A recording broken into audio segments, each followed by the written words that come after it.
En 1992, des amis m'ont emmené visiter le palais idéal du facteur Cheval à Hauterive et pour moi ça a été un véritable choc qui a fait que plus tard, dans les mois qui ont suivi, je me suis intéressé de près à ce type d'environnement et 5 ans plus tard, j'ai décidé de bâtir à mon tour et de commencer les premiers éléments de ce qui allait devenir la grotte et le jardin.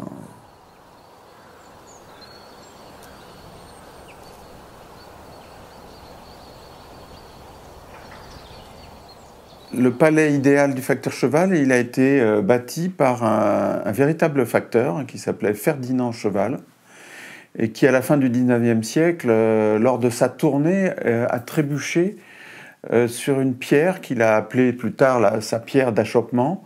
Et c'est une pierre qui l'a tellement inspiré, qu'il a trouvé tellement belle, qu'il a décidé, à la suite d'un rêve, de commencer à bâtir cet édifice. Et pendant 33 ans, il a bâti et construit, après sa tournée de facteur.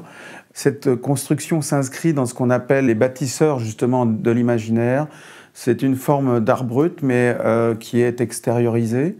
C'est pour la majeure partie, ce sont des autodidactes inspirés. Après avoir rencontré tous ces environnements et découvert toute cette forme d'art marginal, j'ai vraiment eu envie de construire, de bâtir à mon tour. Ce qui fait qu'en 1997, j'étais encore salarié. Il me fallait absolument tenter l'aventure. Et du coup, en rentrant du boulot, je confectionnais des petits éléments qui m'ont servi plus tard à l'édification de l'ensemble. Et donc, le soir, je faisais de la mosaïque ici, à cet endroit. Et je stockais ce que je réalisais dans la cave. Et c'est plus tard, vers 1999, que j'ai réalisé des petits croquis pour pouvoir assembler tout ce que j'avais fait de manière improvisée et désordonnée.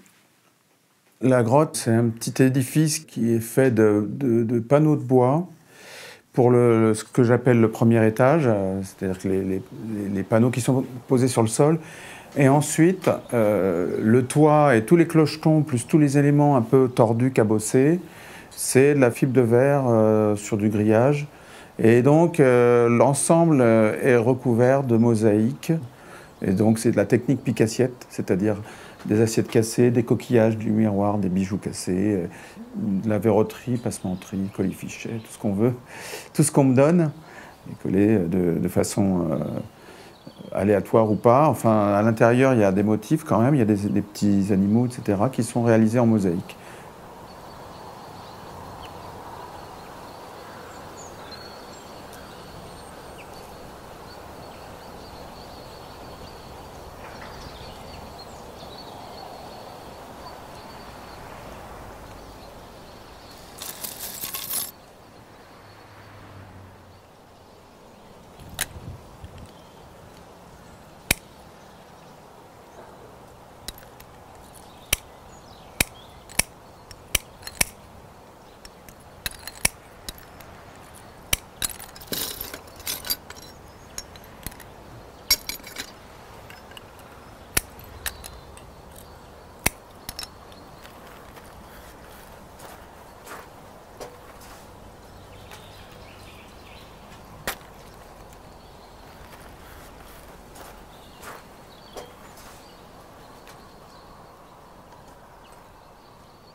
Quand j'ai eu terminé la grotte en 1999, il s'est passé plusieurs années où je l'ai un petit peu délaissé. J'avais réalisé ce que j'avais eu envie.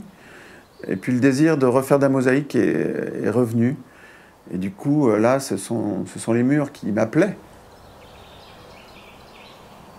Tout ce qu'on trouve dans les mosaïques, à savoir les animaux, les personnages, tout cela fait écho à ce que je développe, à un bestiaire que je développe dans mes dessins.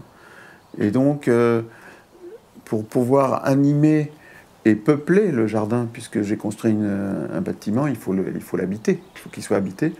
J'ai donc créé tout un petit univers de personnages hybrides, ou pas, beaucoup d'oiseaux, donc je suis très attaché à la nature, donc on retrouve un peu cet univers organique et peuplé dans cet ensemble de mosaïques. Jean-Michel, quelle est votre couleur préférée?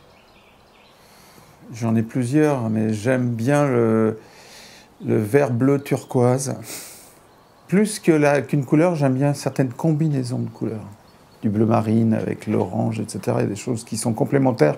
L'ocre avec le blanc et le noir, c'est très joli. Enfin, choses comme ça. J'ai une petite tendance à être daltonien, donc je ne suis pas forcément un grand coloriste. Voilà.